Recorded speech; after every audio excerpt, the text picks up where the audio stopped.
Good morning बच्चों। अंतरा व्याकरण रचना कक्षा 5। और बेटा इसमें हम पढ़ रहे थे पार्ट दो वर्ण विचार। इसमें मैंने आपको पूरा समझा दिया है, अभ्यास कार्य करवा दिया, प्रश्न उत्तर पूरे नोट्स आपके मैंने तैयार करवा दिए। तो आज बेटा आपको ये सारे पार्ट 2 जो है वो पूरा आपको याद करना है, जिससे मैं आपसे सुन सकूं। तो सबसे पहले बेटा वर्ण आपको याद होनी चाहिए और उसके उदाहरण कि भाषा की वह छोटी से छोटी इकाई जिसके हम और टुकड़े या खंड नहीं कर सकते वो वर्ण कहलाती है। वर्णमाला की परिभाषा, वर्णों के व्यवस्थित समूह को वर्णमाला कहते हैं, जो कि वर्णमाला में कितने व्यंजन हैं? 52। स्वर कितने हैं? 11। व्यंजन कितने हैं? 33। संयुक्त व्यंजन 4। इस तरह से आपको ये पूरे याद करने हैं। वर्णों के भेद भी याद करने हैं कि वर्णों के कितने भेद हैं। ये सारे मैंने आपको किताब में भी करवाए हुए हैं बेटा, कि इसमें आपको हीर स्वर, दीर्घ स्वर और प्लुत स्वर ये तीनों याद करने हैं। उसके बाद में अनुस्वार और अनुनासिक और विसर्ग, ये तीनों शब्द भी आपको आने चाहिए। अनुस्वार जिसका उच्चारण केवल नाक से होता है और जिसके शब्द पर हम ऊपर बिंदी लगाते हैं।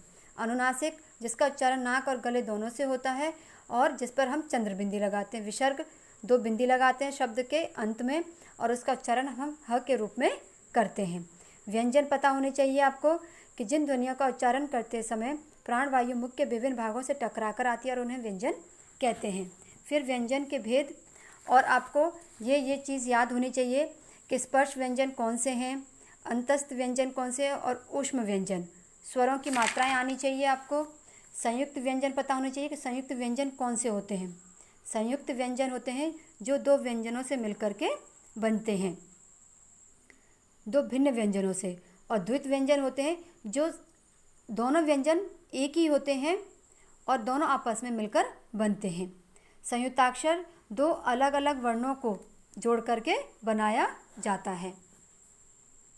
फिर आता है वर्ण विच्छेद। वर्ण विच्छेद पे बेटा विशेष ध्यान देना। आपको वर्ण विच्छेद ध्यान से लिखने हैं कि वर्णों को स्वर और व्यंजन, अगर कोई आपको शब्द दिया है उसमें स्वर और व्यंजनों को बिल्कुल अलग अलग करके लिखना है, वही आपके वर्ण विच्छेद हैं। उसके बाद में र के विभिन्न रूप, कि र कैसे उड़ाते हैं, नीचे किस प्रकार से लगाते हैं, और ये शब्द ये आपको पूरे याद होने चाहिए।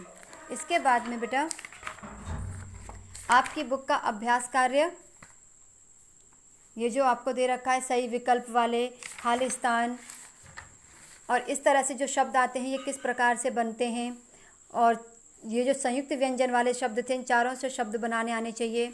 अनुस्वार और अनुनासिक का प्रयोग करना आपको आना चाहिए। और नीचे देखिए आपके जो आपको रचनात्मक कार्य दे रखा था, ये सारे क्या हैं? आपके द्वित व्यंजन हैं, यानी एक ही व्यंजन 2 बार प्रयोग हुआ है और उनसे बनने वाले शब्द हैं। तो ये सारे बेटा आपको याद करने हैं और मैं आपका कल फिर टेस्ट लूँगी।